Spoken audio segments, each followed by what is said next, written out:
L'heure du mystère. Une émission de Germaine Beaumont. Aujourd'hui, La voûte cochère de Jacques Fayet, réalisée par Guy Delaunay. Lucien Frégis sera le motard, René Clermont, Raymond Monnier, Michel Bouquet, le commissaire Frémont, Gaëtan Jor, Maxime, Jacques Provin, le gendarme, France Descaux, Geneviève, Montcorbier, le légiste, Daniel Vol, Suzanne, Pierre Ferval, le docteur, et Marcel Dornac, la concierge.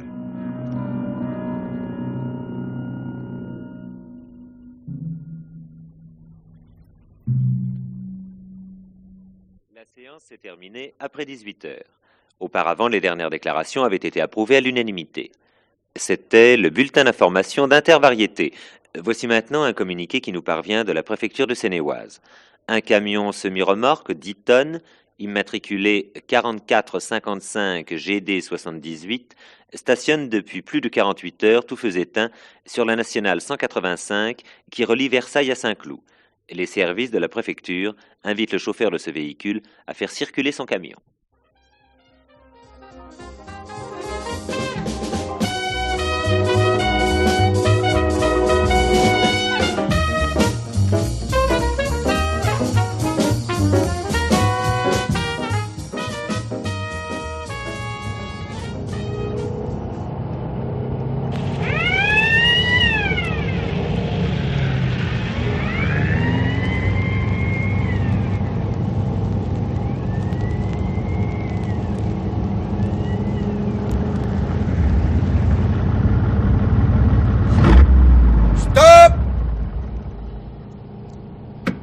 Police.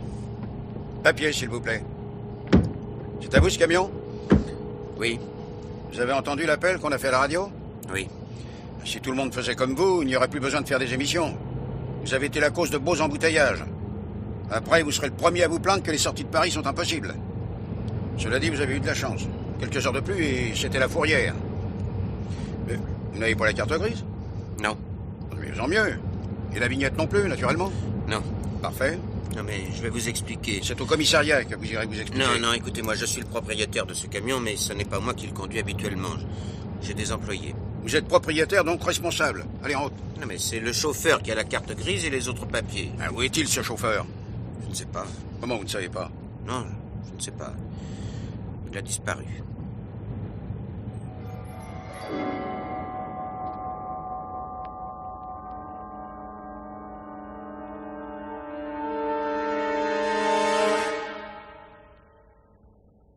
Comment, monsieur Monnier, un de vos chauffeurs disparaît depuis 2 jours et vous ne signalez pas cette disparition à la police? C'est un peu léger, vous ne trouvez pas? Je ne savais pas qu'il avait disparu, monsieur le commissaire. C'est le communiqué de la radio qui me l'a appris. Comment ça, le communiqué de la radio? Oui. Mon entrepôt est à Boulogne. J'ai une entreprise de transport. Non, mais rassurez-vous, une petite entreprise. J'ai 2 camions. Je ne m'inquiétais pas. Il y a 2 jours, Gabriel est parti pour Brest chercher du fret. Gabriel? Oui, le chauffeur du camion. Ah. Il met 2 jours pour aller à Brest. Je le croyais là-bas. Je n'avais aucune raison d'imaginer autre chose. Mais, et alors? Ce matin, la radio m'a appris que le camion était abandonné sur le bord de la route, à quelques kilomètres de chez moi. Je ramenais moi-même le camion quand la police de la route m'a interpellé. Vous alliez chez Gabriel? Ah non, je ramenais le camion ici, je vous l'ai dit. Non, je serais allé chez Gabriel plus tard. Je pensais que le plus important était de venir vous voir. Entrez. Ah, qu'est-ce que tu veux, Maxime? Vous montrez ça, patron. Un rapport de gendarmerie? De la gendarmerie de Vélizy. Voici les papiers qu'ils ont trouvés. Et aussi une photographie. Une feuille de route, une vignette, une carte grise. Tiens. 4455 DG 78. Vous connaissez cet homme, monsieur Monnier? Oui, c'est Gabriel. On vient de découvrir son corps à Vélizy, sous la voûte cochère d'une ferme abandonnée.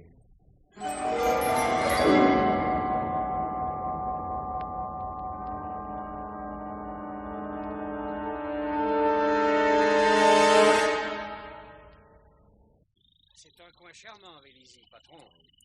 On est à peine à 15 km de Paris, on se croirait en pleine campagne. Et ça ne vous dirait rien à la retraite, un petit pays pareil? La pêche, en jardinet, le paradis, quoi. Tu as trop d'imagination, Maxime. La retraite n'est pas pour demain. Bon, où est-elle, cette ferme? Ben, ça doit être celle-là, là-bas, il y a un gendarme devant. Ah, Oui, il va nous renseigner. Dites donc, elle est dans un drôle d'état, cette ferme. Le toit tombe en ruine, et les murs ne valent guère mieux. Oh, la jolie porte! On ne peut pas entrer. C'est interdit. Commissaire Frémont de la PJ. Oh, pardon. Mes respects, monsieur le commissaire. Mais il y a tellement de curieux, tous les gens du village ont déjà défilé. À les en croire, et il faudrait faire une visite organisée. C'est vous qui avez découvert le corps? Oui. Ah, enfin, non. Alors, qui est-ce? Des gamins qui jouaient autour de la ferme. Ils faisaient une partie de cache-cache. Il y en a un qui a voulu se cacher dans la ferme, et il a poussé la porte, il est entré sous la voûte, et il a vu. Alors, ils sont venus me chercher. Le corps était là, à l'endroit où vous êtes. Le visage contre terre. Il y avait du sang? Ah non, aucune trace. Vous n'avez rien remarqué de spécial? Ce sont surtout les services de la préfecture qui pourraient vous répondre. Oui, bien sûr. Pardon. Si. Quoi? Son veston était tout déchiré, comme si on avait tiré dessus, volontairement. Bien. Vous aviez déjà vu cet homme? Jamais. À qui appartient cette ferme? À personne et à tout le monde. Elle est sur un terrain communal. De mémoire de villageois, personne ne se souvient l'avoir vue habiter. Elle est abandonnée depuis 50 ans, 60 ans, peut-être davantage. Qui en voudrait, je vous le demande, un peu, dans l'état où elle est. Même les Parisiens ne s'y intéressent pas. Dieu sait pourtant s'ils achètent n'importe quoi. Bon. On peut la visiter? Si ça vous amuse. S'amuser n'est peut-être pas le mot juste. Je voulais dire qu'il n'y a pas grand-chose à voir. Au rez-de-chaussée, il n'y a que cette grande salle. En haut, c'était sûrement un grenier à foin, mais pour y aller, bernique. Il n'y a même plus d'escalier. Une ruine, je vous dis. Et en bas? Quoi en bas? Peut-être y a-t-il un cachot, une cave ou quelque chose. Un cachot? Oui, ou une cave. J'en sais rien. Alors il faut chercher, mon vieux. Bon, on n'y voit pas grand-chose là-dedans. Vous n'avez pas une lampe électrique? Ah non, j'avais pas prévu. Alors, on va s'arranger comme ça, avec mon briquet. Hein. Oh, qu'est-ce que c'est que ça? Où? Ah, patron, on dirait une trappe. On dirait, oui. Qu'est-ce qu'on fait? On soulève? Ben, il vaudrait mieux, oui. Allez, donnez-moi un coup de main. Eh ben, dites donc, il savait construire dans ce temps-là. Mais c'est de la pierre, ma parole. Ouf! Ça y est, patron. Il y a comme un trou. Oui. Mais un trou, quand il y a un escalier pour y descendre, ça devient une cave. Ou un cachot. Qu'est-ce qu'on fait? On descend? C'est étudié pour, mon vieux. Je vous précède, patron. Oh, ben ça, alors. Qu'est-ce qu'il y a? Un bouton électrique. Et ça marche. C'est de la reine, non? Eh, attention, l'escalier raide. Hein. Donnez-moi la main. Oui. Là, encore une marche. Voilà. Eh bien, vous avez raison. C'est une cave. Oh, ben vrai. Vous m'avez bien dit que cette ferme était abandonnée depuis 50 ans. Au moins, monsieur le commissaire, au moins. Peut-être même 60. Je vous l'ai dit, personne ne sait. Alors comment se fait-il que cette cave soit équipée électriquement? Et ça ne vous étonne pas que cette vieille ferme dont le sol est en terre battue possède une cave cimentée de cette façon? Et ces caisses, là, vous pensez qu'elles nous attendent depuis un demi-siècle? Oh. 13, 14, 15, 16. Il y a 16 caisses, patron. Qu'est-ce qu'on fait? On en ouvre une? Eh ben, vous n'êtes pas curieux de nature, vous, hein? Allez, hop, à la première. Eh ben, dites donc, elles sont pleines de plomb, c'est pas possible. Passez-moi la barre de fer qui est là-bas. Vous allez voir, patron, c'est le trésor de Monte Cristo. À nous la fortune et la vie tranquille. Oui, je sais, la pêche et le jardinet. Bon, ben, tu y arrives? Presque, patron. Là. Ouh, j'ai l'impression d'être un adhère. Attention, 1, 2, 3, j'ouvre. Oh, ça alors. Eh ben, le trésor de Monte Cristo, il a une drôle de forme. Vous vous rendez compte, patron? Alors, gendarme, qu'est-ce que vous en dites?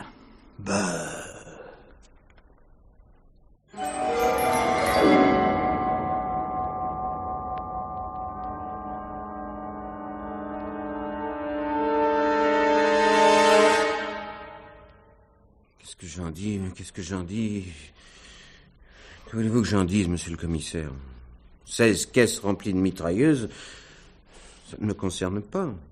Il n'y a pas de rapport Entre vous et ces mitrailleuses, peut-être bien. Cependant, monsieur Monnier, on trouve le corps d'un de vos chauffeurs sous la voûte cochère d'une vieille ferme. Dans la cave de cette vieille ferme, on trouve 16 caisses d'armes clandestines. Vous m'accorderez que la coïncidence est curieuse.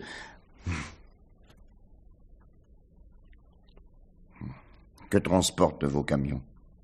Pardon? Quel fret transportez-vous? Ça dépend. Mais généralement, des produits alimentaires, particulièrement des conserves, sardines, boîtes de lait, etc. Autrement dit, autant de produits qui se transportent en caisse. Oui. Oui, mais enfin, vous ne voulez pas dire... Enfin, vous n'allez tout de même pas imaginer que... Bon, parlez-moi de vous, monsieur Monnier. De moi? De vous, oui. C'est un sujet que vous devez bien connaître. Ce n'est pas très intéressant. Pour vous, non, mais pour les autres... Les autres? Oui, moi, par exemple. Il y a peu de choses à dire, vous savez. J'ai été routier pendant longtemps. J'ai fait des économies pour m'acheter un camion, puis je me suis mis à mon compte. C'est l'histoire de beaucoup d'hommes que la route a lassé. Au début, on bouffe du kilomètre. La vie itinérante donne l'illusion de la liberté. Et bien vite, on s'aperçoit que la route a toujours les mêmes tournants.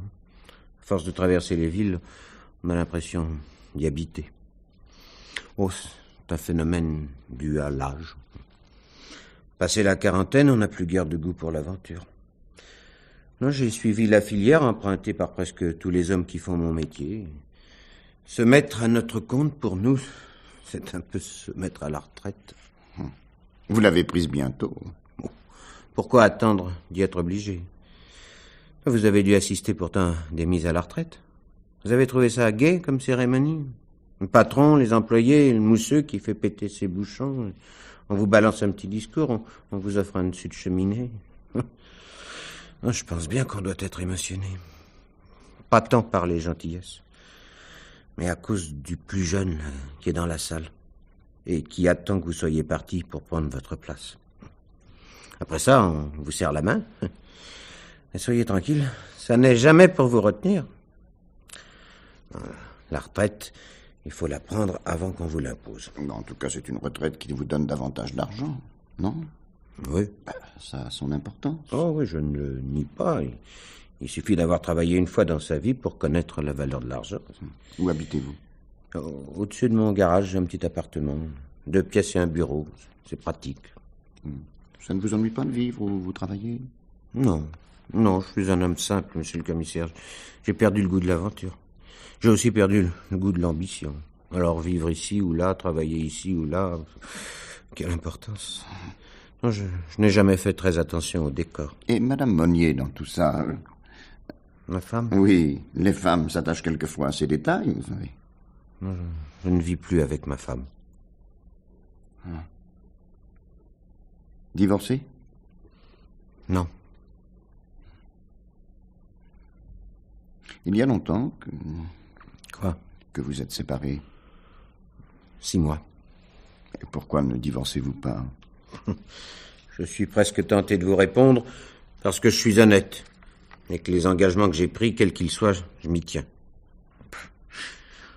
En réalité, parce que je suis un imbécile. Si j'ai épousé ma femme, c'est que je l'aimais. Et tout ce qu'elle peut faire n'y change rien. J'ai voulu vivre avec elle. Je le veux encore. Je considère ces 6 mois comme une bêtise qu'elle a faite. Je ne veux pas gâcher ma vie pour une bêtise. Mais la sienne... Quoi, la sienne? Oui, vous dites, je ne veux pas gâcher ma vie, mais si votre femme considérait que c'est gâcher la sienne que de revenir ici, si ces 6 mois se transformaient en 1 an, ou en 2 ans... Non, je vous ai dit, monsieur le commissaire, qu'elle a fait une bêtise. Elle n'a pas besoin de si longtemps pour s'apercevoir qu'elle l'a faite. Vous êtes tenace, monsieur Monnier. Mais je sais ce que je veux. Et ce qui est plus important, je l'obtiens. Vous avez l'adresse de vos employés? Bien sûr. Où habitait Gabriel? À Nanterre. 28 rue des Plantes. Bien. Vous allez y aller? Évidemment. Alors autant que je vous le dise tout de suite. Une dame va vous ouvrir. Cette dame, c'est ma femme.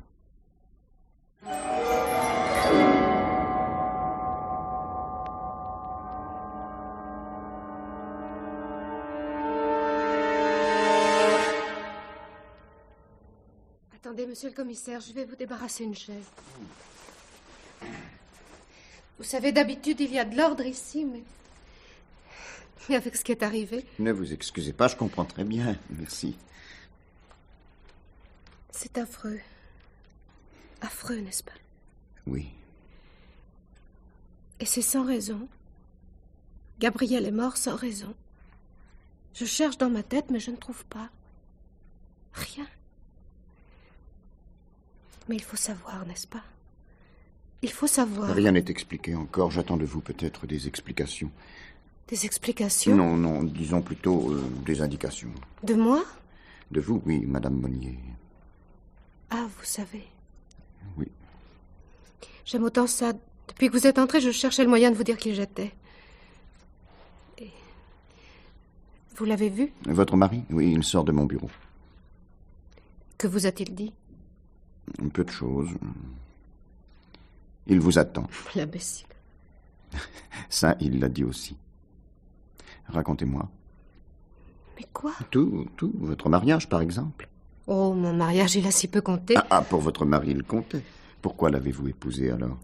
Oh, je ne sais pas. J'étais jeune, seule, sans grands moyens. Je n'avais d'ailleurs jamais espéré que je ferais un mariage différent. Même lorsque j'étais adolescente, je n'y avais pas pensé. Je savais que mon mariage serait médiocre, comme le reste. C'est pourquoi je me suis mariée sans beaucoup de réflexion. Alors, pourquoi lui plutôt qu'un autre? Il se montrait attentionné, il me promettait monts et merveilles. C'est bête à dire, mais... Oui. Il me rappelait mon père. Il en avait l'âge. J'avais plus besoin d'un compagnon que d'un mari. Or, c'était un mari. Tyrannique, d'une jalousie morbide. Vous le trompiez? Non, mais il se l'imaginait. La jalousie tue plus encore les sentiments que l'habitude. Au bout de 4 ans, je n'en pouvais plus. Pourquoi n'êtes-vous pas parti, alors? Pour aller où? Une femme ne quitte son mari que si elle est attendue ailleurs. À ce moment-là, personne ne m'attendait. Oui. Ces promesses qu'il vous avait faites, il les a tenues? Il a commencé par acheter un camion. Puis, il a pris une licence, un petit bureau, un garage. Oh, il travaillait dur. S'il vous a dit que je ne manquais de rien, c'est vrai. Bientôt, il a acheté un second camion et il a engagé 2 chauffeurs. Il n'a plus roulé lui-même. Mais soyez certain d'une chose, monsieur le commissaire, ce n'était pas pour me faire la vie plus belle. C'était pour avoir le temps de me surveiller davantage. Et c'est aussi pour cela que nous vivions chichement dans 2 petites pièces au-dessus du garage, parce qu'elles étaient à côté de son bureau. Pourtant, ça aurait pu continuer longtemps comme ça, je ne demandais rien d'autre. Toute ma vie, j'ai vécu dans 2 petites pièces. Mais il y a eu Gabriel. Oui, il y a eu Gabriel. Racontez-moi. Quelle importance maintenant? Non, ne pleurez pas, j'ai besoin de savoir. Il est arrivé un jour pour se faire embaucher. Oui, comme chauffeur. Oui. À ce moment-là, mon mari venait d'acheter le 3 tonnes, alors il le lui a confié. Il y a longtemps de cela? 10 mois, 1 an peut-être. Et vous deux, ça a commencé quand? Je ne sais pas. En même temps, sans doute. Je n'ai pas pris garde. Je voyais Gabriel souvent quand il venait chercher son camion, quand il déchargeait ses caisses. Je n'y faisais pas attention jusqu'au jour... Jusqu'au jour où? Il est tombé malade un certain temps. En ne le voyant plus, j'ai compris qu'il me manquait. Je ne sais pas comment vous dire. Oui, je comprends. Une fois, je l'ai rencontré dans la rue, par hasard. Tenez, vous m'avez demandé comment ça avait commencé, lui et moi. Voilà la réponse. Par hasard. Nous avons parlé. C'est fou ce que les gens qui n'ont jamais vécu ont de choses à raconter. Cela vient qu'ils inventent. Non. Non, pas qu'ils inventent, mais ils imaginent. À force d'imaginer, nous nous sommes aperçus que nos projets étaient les mêmes. Et si simples, si vous saviez, si simples. Nous étions sûrs de pouvoir les réaliser. Et maintenant, quand je pense... Continuez, s'il vous plaît. Un soir, nous savions l'un et l'autre depuis longtemps que ça arriverait. Je ne suis pas rentrée à la maison. Je ne suis rentrée que le lendemain matin. Et votre mari? Ne croyez pas qu'il était inquiet. Il était furieux. Il est entré dans une colère terrible. Oui, il est très coléreux. Et moi, j'étais si heureuse que j'ai eu tous les courages. Je lui ai dit la vérité. Le soir, je suis repartie, je ne suis plus jamais rentrée. Voilà, je vous ai raconté tout. Comme vous le souhaitiez.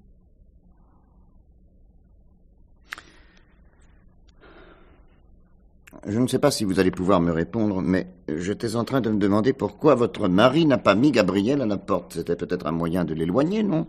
Il a essayé. Mais il savait aussi que c'était le plus sûr moyen de ne jamais me revoir.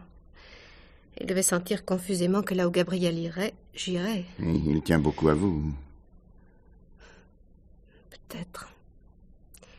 Comme il tient à ses camions, comme il tient à tout ce qui lui a coûté un peu d'argent. C'est un sentiment que ne connaissent que les gens pauvres, monsieur le commissaire. Ce qu'ils ont, ils y tiennent. Vous pensez qu'il vous aurait refusé le divorce? Le divorce, pourquoi faire? Vous auriez pu épouser Gabriel. Nous épouser? Oui, sans doute. Mais nous n'y avons jamais pensé. Nous étions heureux, monsieur le commissaire. Nous n'avions pas besoin de certificat. Qu'allez-vous faire maintenant? Je ne sais pas. J'aimerais ne rien faire, rester ici toute seule dans le noir. Vous savez que j'étais faite pour être une femme heureuse. Je n'avais pas d'imagination, pas d'ambition non plus. Je crois même que je ne savais pas que le bonheur existait. Mais maintenant, je l'ai touché du doigt. Non, je ne sais pas ce que je vais faire. N'allez-vous pas retourner chez votre mari? Oh, jamais. Pourquoi faire? Pour être sûr de manger tous les jours? La liberté vaut davantage. Et puis? Et puis? Rien ne m'autorise à dire ça, monsieur le commissaire, mais j'aurais peur de revoir mon mari. Peur? Pensez-vous, monsieur le commissaire, qu'un homme puisse être capable d'en tuer un autre pour garder la femme qu'il aime?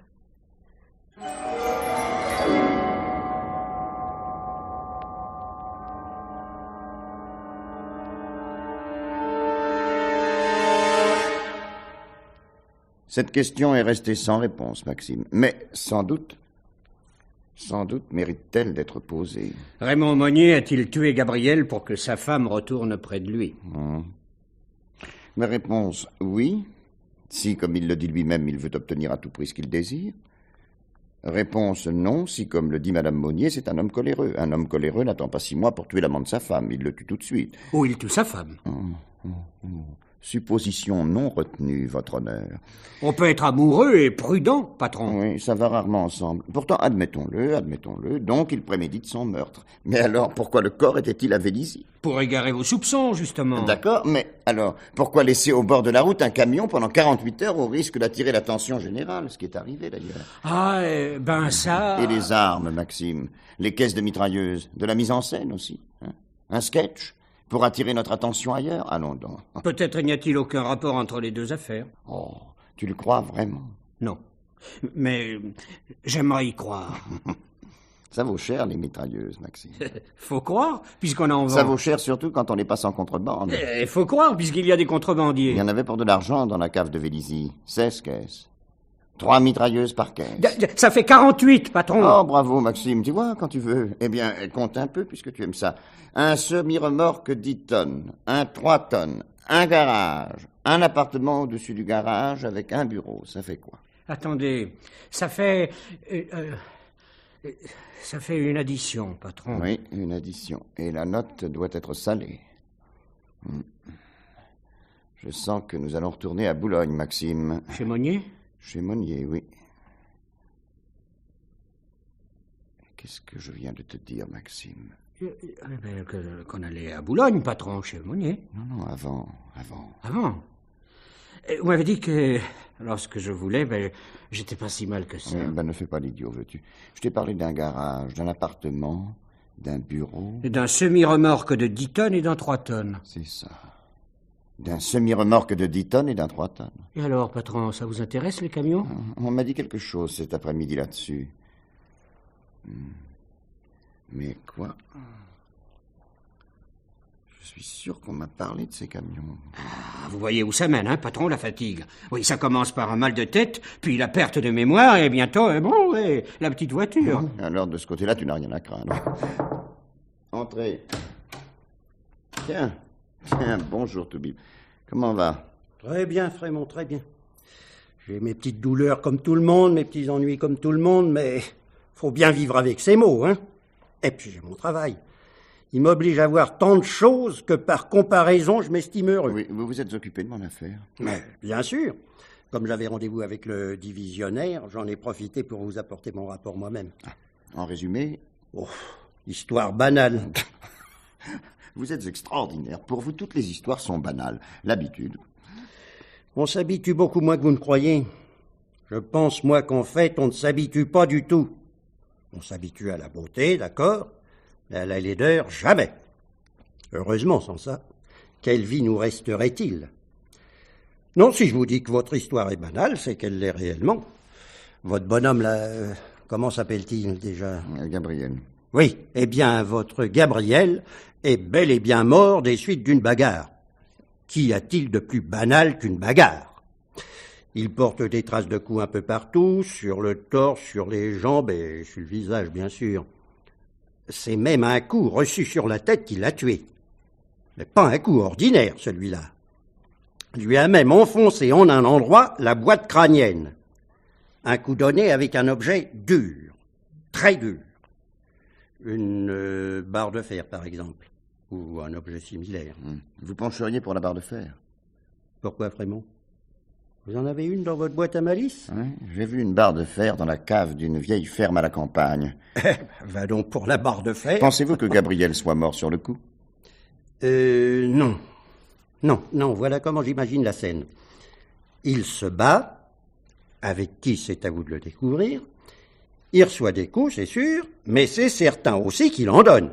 Il suffit de regarder ses poings, il porte la trace, si j'ose dire, des coups qu'ils ont donnés. Ils sont tuméfiés et contusionnés. À un moment, notre homme reçoit un coup plus dur que les autres. La barre dont nous avons parlé tout à l'heure. Et, à mon avis, la lutte s'est arrêtée là. Gabriel est pratiquement assommé. Cependant, des forces lui restent. Suffisamment, en tout cas, pour faire quelques pas. Après quoi, il tombe la face contre terre, hémorragie cérébrale. Le laboratoire semble d'accord avec le légiste, patron. Une fois n'est pas coutume, rassurez-vous. Ne soyez pas pessimiste, docteur. Le labo a examiné la veste de Gabriel. Première constatation, les accrocs qu'elle porte indiquent qu'il y a eu lutte. Deuxième constatation, on a trouvé Gabriel sous la voûte cochère de la ferme, le seul à cet endroit étant terre battue. Or, sa veste ne portait pas de traces de terre battue, mais par contre du ciment. Et en de nombreux endroits, le dos, les coudes, enfin comme si cette veste avait été frottée contre une surface cimentée. Oui, les murs de la cave. Mais elle semble avoir beaucoup d'importance, cette cave. Mais elle en a. Du moins, nous le croyons. Attention, Frémont, c'est vous qui êtes pessimiste maintenant. Docteur, croyez-vous que Gabriel ait eu la force, le dernier coup reçu, d'aller de la cave à la voûte cochère? Combien de mètres? Une vingtaine environ. Oui. Et 6 ou 7 marches. Oui, il a pu les faire. Le résultat de l'autopsie est formel. 5 minutes environ se sont écoulées entre le coup reçu et sa mort. L'effort qu'il a dû faire a certainement précipité les choses. Alors, satisfait, Frémont? Satisfait, c'est beaucoup dire, hein. Mais vous apportez une nouvelle pièce à mon puzzle. Une fois le puzzle reconstitué, apparaîtra le visage d'un homme. À ce moment-là, je serai satisfait. Enfin, sans doute. Nous ne serons jamais satisfaits, Frémont. Nous avons de la fierté, un sursaut de notre bête orgueil, mais nous ne sommes pas satisfaits. Découvrir un criminel nous donne de la joie, mais le crime lui-même nous laisse toujours un malaise. Dessiner le visage d'un homme est passionnant, mais dès que le trait se précise, que le dessin devient plus net, qu'on peut mettre enfin un nom sur ce visage, comment notre joie serait-elle totale, hein? Mais pourquoi le visage d'un homme, patron? Mais parce que je vois mal une femme donner des coups à Gabriel jusqu'à ce que mort s'en suive. Ce n'est pas votre avis, docteur? Oh, si, aucun doute là-dessus. D'autant qu'il vous a été donné de voir Gabriel, hein? 1m80, 90 kilos, bon, quelle femme pourrait venir à bout d'une force pareille? Oh, elle serait redoutable. Mais elles sont toutes redoutables, docteur. Oui, sans doute, Maxime, sans doute, mais pour d'autres raisons qui font que nous les aimons. Et Dieu merci, leurs crimes sont moindres. Peut-être pas, Toubib, car si c'est le visage d'un homme qui va apparaître, il est fort possible que le visage d'une femme se dessine en filigrane. Bon, eh ben je vous laisse à vos peintures, Frémont. Étrange métier que le vôtre. Avez-vous une idée du visage qui va vous apparaître? Pas la moindre. Où allez-vous maintenant, docteur? Je rentre chez moi, mon vieux. Eh ben, on peut vous déposer. Oh non, merci beaucoup. Je rentre à pied. Ah, exercice. Exercice, oui. Plus moral que physique, Frémont, croyez-moi. J'ai davantage besoin de jolies choses à voir que d'oxygène à respirer. Alors je regarde Paris redevenu blanc comme à son origine. Des sculptures apparaissent que j'avais jamais vues. Les vieilles maisons nous rendent enfin leur âme. C'est la seule chose que j'ai trouvée pour calmer ma colère. Votre colère, Toubib? Oui. Contre moi et contre les autres. Mais davantage contre moi. Mon métier m'a habitué à trop d'horreur. Savez-vous que je ne peux plus aller dans un parc public regarder jouer les enfants? Car je finis toujours par me demander lequel d'entre eux sera un jour sur ma table de l'Institut médico-légal et lequel d'entre eux l'y aura amené. Ah non, croyez-moi, je rentre à pied. J'aime mieux de beaucoup les vieilles pierres.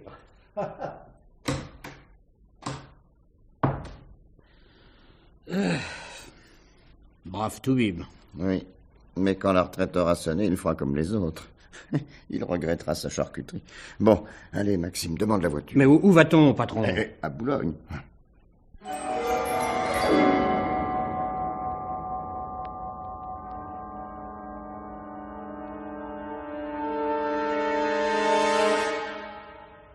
Si je vous comprends bien, monsieur le commissaire, ce sont mes comptes que vous voulez. Vos comptes, non, monsieur Monnier. Bien qu'encore nous soyons tous obligés, à quelque échelle que ce soit, d'en rendre.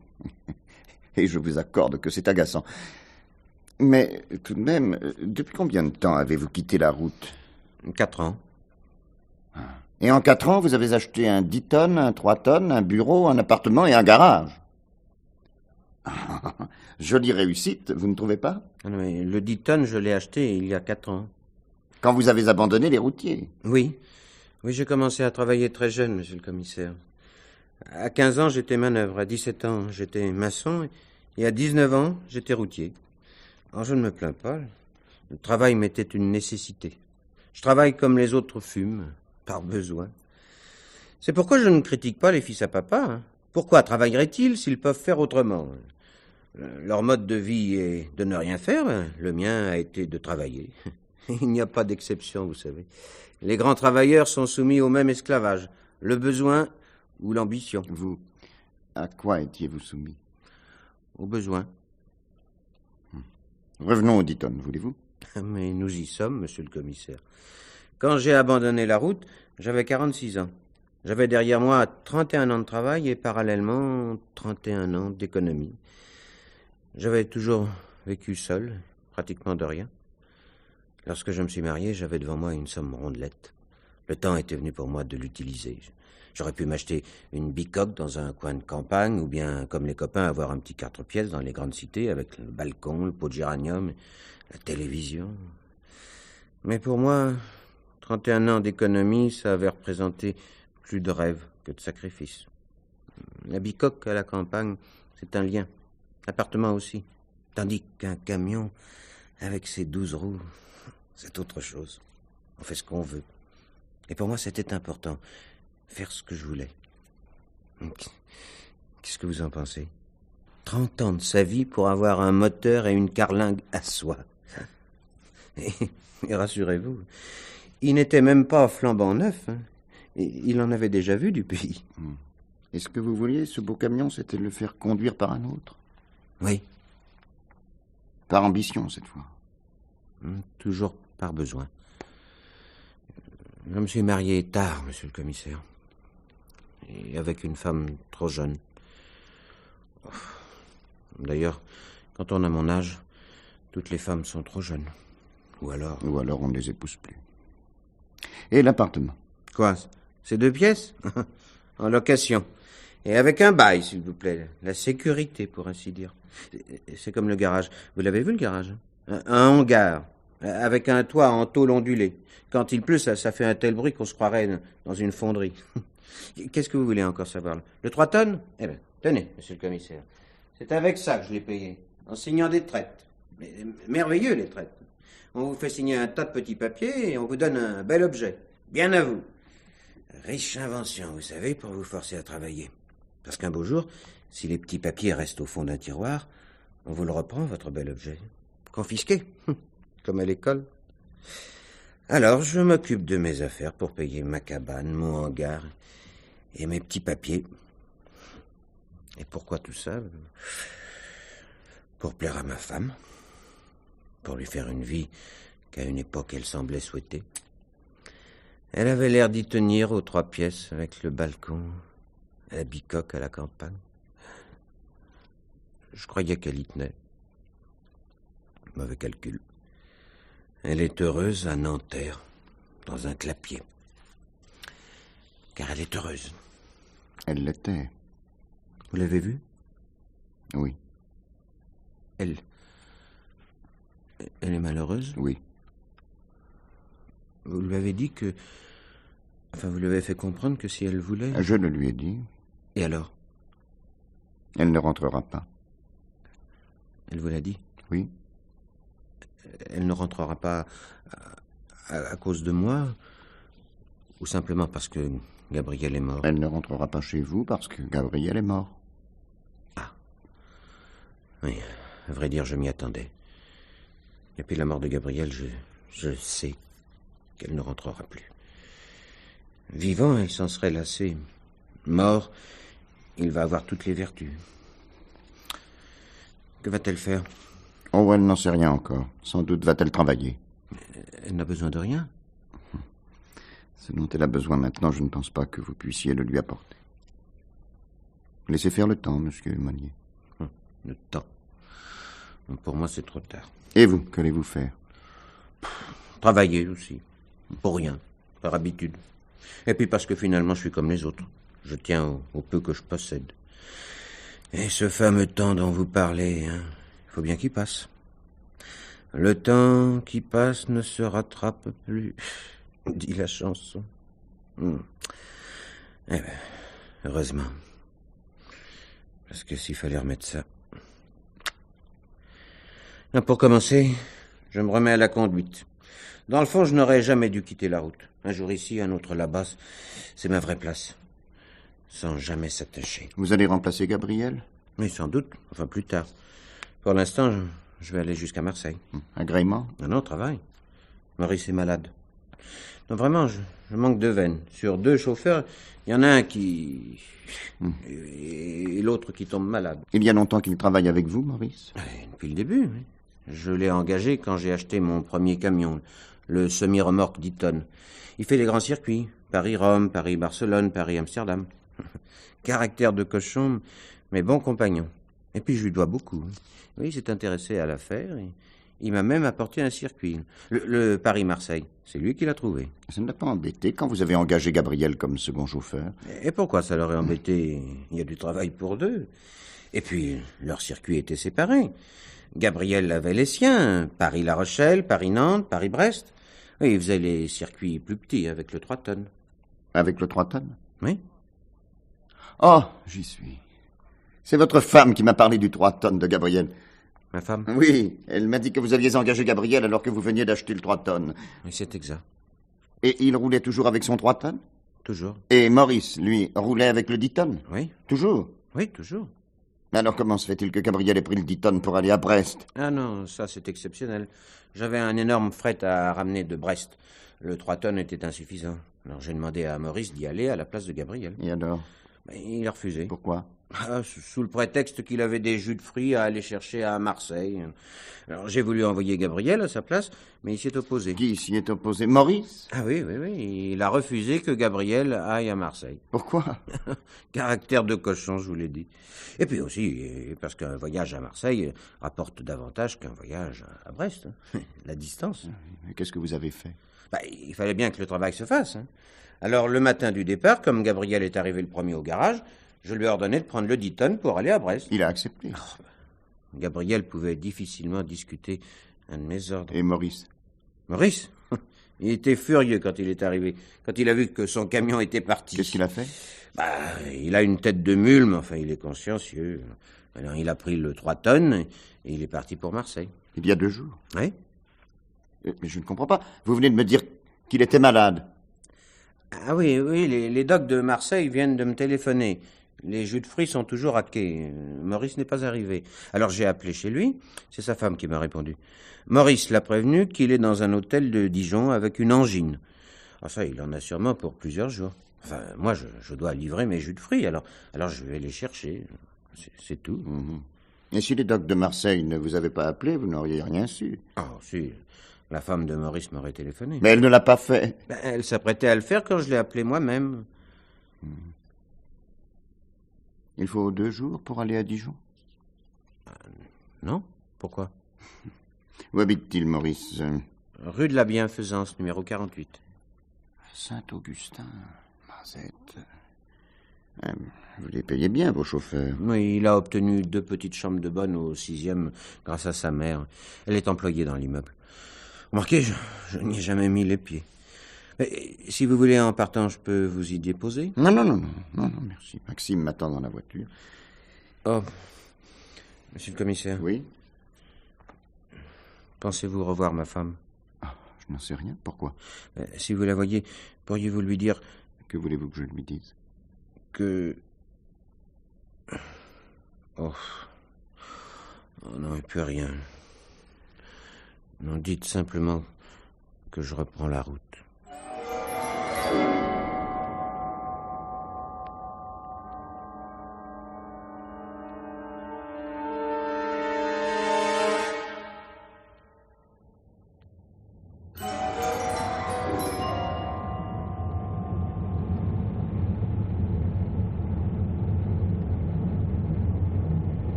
« 44, 46...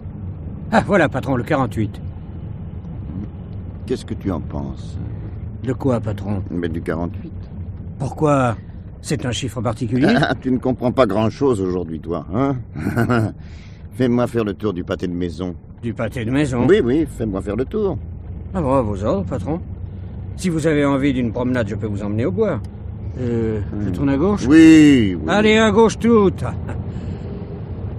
Alors, comme ça, Monnier est parti pour Marseille.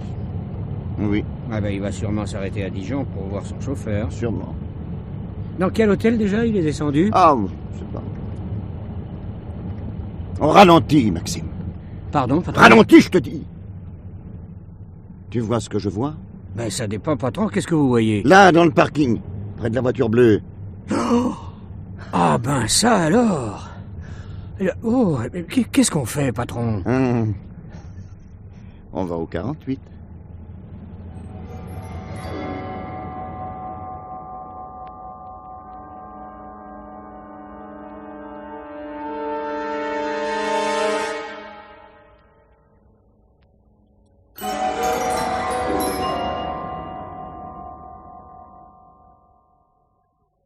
Monsieur Chaumien, s'il vous plaît, madame, c'est par le service ou au fond de la cour? 2e, escalier principal. Non, je vous demande monsieur Maurice Chaumien. Moi, je vous réponds. 2e, Escalier principal. Mais on m'a dit qu'il habitait au 6e. Au 6e, monsieur Chaumien. Vous voulez rire? Au 6e, il n'y a que des chambres de bonne. Ah bon, merci. C'est à droite ou à gauche? Mais vous pouvez pas vous tromper. Il n'y a qu'un appartement par étage.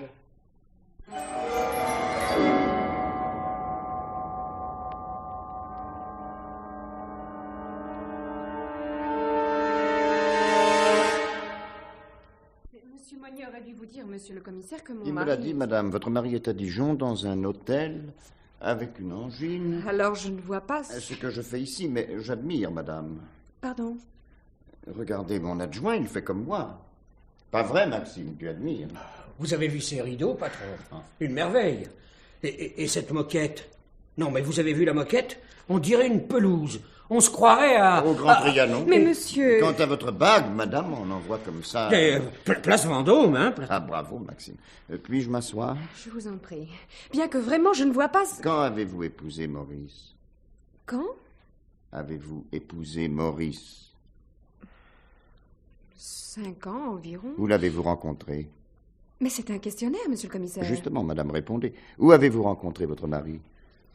À Paris. C'est vaste. Dans une boîte de nuit. Une boîte de nuit. Oui, j'étais danseuse. Il venait de temps en temps prendre un verre. Un jour, il m'en a offert un. Au bar? Oui, au bar. On ne choisit pas toujours son métier. On a bien tort. Et puis? Il est revenu plusieurs fois. Il avait de l'argent? Il travaillait. Que faisait-il? Il était routier, vous le savez bien? Routier? Oui. Tu entends ça, Maxime? Et le quoi, patron? Routier. Maurice était routier. Eh bien, Maxime, nous sommes deux imbéciles. Vous dites, patron? Je dis, nous sommes deux imbéciles. Je suis commissaire, tu seras commissaire. Si tout va bien. Et nous habitons des petits 3 pièces dans un quartier bruyant, au 5e, sans ascenseur, avec au mur des gravures découpées dans les magazines. Et ta femme, Maxime, comme la mienne, honte sur nous. N'importe où bijou qu'une montre en or que tu as acheté à tempérament. Oui, nous sommes tous les deux des imbéciles. Car nous aurions dû nous faire routier, Maxime. Alors nous habiterions rue de la Bienfaisance, dans un immeuble grand standing, entouré de tableaux de maître et de vases de Chine, et ta femme, Maxime, comme la mienne, serait parée comme une chasse. Mes parents avaient de la fortune, monsieur commissaire. Et vous dansiez dans une boîte de nuit. Je cherchais à être indépendante. Mes parents, bien sûr, étaient contre. Bien sûr. Où sont-ils? Qui? Vos parents? Où sont-ils maintenant?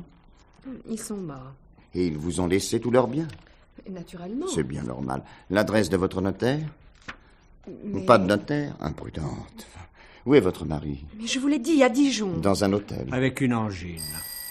J'y vais. Non, non, non, non, madame, restez là. Maxime va ouvrir. Vous connaissez Vélizy, madame? Non. Mais il y a là une très belle ferme avec une voûte cochère.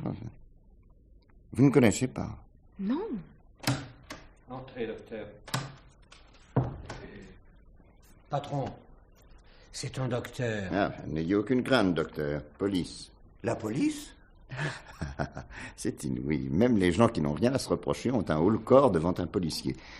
Vous venez pour soigner madame? Oui, je suis... Répondez, docteur. Mais je suis ici pour monsieur Chaumien. Monsieur Maurice Chaumien? Ah, je ne demande pas leur prénom à mes malades, monsieur. Bien sûr, bien sûr. Apprenez qu'il s'appelle Maurice. Beaucoup d'échymoses, de contusions? Mais monsieur... Un œil au beurre noir, sans doute, peut-être même les deux. Mais une fracture du bras droit? Une fracture du bras, merveilleux. Mais... Restez assise, madame. Maxime, garde la porte. Oui, patron. Où est-il? Dans cette chambre. Bien. Quand avez-vous été appelé, docteur? Mais il y a 2 jours, par madame. Son mari, m'a-t-elle dit, venait d'être renversé par une voiture. J'ai pu constater en effet plusieurs contusions sur le corps, une fracture du bras droit et... Oui, cela m'avait pas étonné alors, mais maintenant que vous m'y faites penser, il avait également un œil au beurre noir. Ouais, un coup de pare-choc, sans doute. N'est-ce pas, madame? Eh bien, vous pouvez disposer, docteur. Mais mon malade, monsieur... Il est plâtré? Ben alors, nous allons nous occuper tout particulièrement de lui. Il recevra les soins nécessaires et soyez tranquille, il ne manquera pas de convalescence. Laissez-le tranquille, monsieur le commissaire. N'entrez pas dans cette chambre. Oui, je sais, il faut que vous alliez jusqu'au bout, mais n'entrez pas. Vous voulez savoir comment les choses se sont passées? Je peux vous le dire, j'y étais. Questionner Maurice ne vous apprendra rien de plus. C'est un homme seul maintenant. Laissez-lui au moins ça. Questionnez-moi. À quoi serviraient ces questions puisque vous connaissez les réponses que je veux? Cela a commencé il y a 2 jours. Maurice devait partir pour Marseille. Comme toutes les semaines? Oui. Je l'ai accompagné au garage en voiture. Quand nous sommes arrivés, M. Monnier lui a dit que Gabriel avait pris son camion. Il venait de partir. Pour Brest? Oui. Maurice connaissait l'itinéraire qu'il empruntait. Nous sommes allés à sa recherche. Moi avec la voiture, Maurice avec le 3 tonnes. Il voulait faire croire à M. Monnier qu'il partait pour Marseille. Et vous avez rencontré Gabriel sur la route de Versailles? Oui, un de ses pneus avait crevé. Pour le changer, il avait ouvert le camion. Et il avait vu les caisses? Oui. Après une discussion, Maurice a convaincu Gabriel de charger les caisses dans le 3 tonnes. Nous sommes partis pour Vélizy. Gabriel avait laissé son camion sur le bord de la route. Et à Vélizy? Nous sommes descendus dans la cave. Maurice a proposé de l'argent à Gabriel pour le faire taire. Et il a refusé? Oui, l'imbécile. S'il avait accepté, rien de tout ça ne se serait passé. Tout serait comme avant. Et vous continueriez à vivre dans votre bel appartement parmi vos tableaux et vos vases de Chine? Oh. Car c'était pour vous tout cela. C'est pour vous que Maurice faisait ça. J'ai 20 ans, monsieur le commissaire. Ah, ce n'est une excuse pour personne, pas même pour vous. Mais vous en aviez assez, n'est-ce pas, de la boîte de nuit à prix moyen. Vous n'en pouviez plus de vous accouder au bar et de boire des verres que n'importe qui pouvait vous offrir. Vous ne pouvez pas savoir ce que c'est. C'est Maurice qui vous en a fait sortir, hein? Oui. Grâce à son argent. Je l'aimais. Son argent, sûrement. J'aimais Maurice. Mais cela, vous ne le croirez jamais. Non. Et lui non plus, sans doute, ne le croyait pas. Et c'est pour cela qu'il vous a mise dans cet écrin, entouré de toutes ces choses. Vous avez 20 ans. Vous avez dû les lui faire payer cher. Ils se sont battus? Oui. Maurice ne voulait pas tuer Gabriel, ça je vous le jure. Ils se sont simplement battus. Et la barre de fer? C'est le hasard qui a fait cela. La barre de fer était par terre. Et c'est le hasard aussi qui a voulu que ce soit Maurice qui la ramasse. Et le bras cassé de Maurice, ça s'est fait comment? C'est le plus bête de cette histoire. Le plus bête, vous trouvez? Il a glissé sur les petites marches de la cave. Sinon, il aurait eu la force de porter le cadavre de Gabriel ailleurs. Vous n'avez pas pu. Je suis une femme. Oui. Vous êtes une femme. Et le camion, c'est vous qui l'avez amené ici? J'ai aidé Maurice. Nous avons mis longtemps pour rentrer. Ça a été une erreur. Si je ne l'avais pas aperçu, garé dans le parking près de votre immeuble, je n'aurais peut-être pas compris tout de suite. Il fallait faire croire à Monnier que Maurice était parti. Voilà. Vous savez tout. Pour qui étaient ces armes? Ça, je ne sais pas. Peu importe d'ailleurs, ça ne me concerne pas.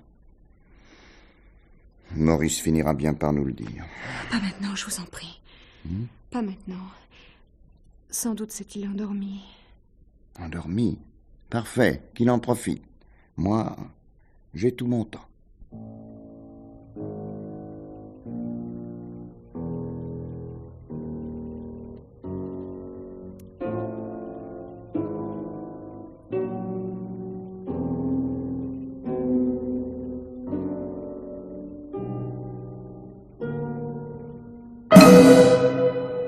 L'heure du mystère, une émission de Germaine Beaumont.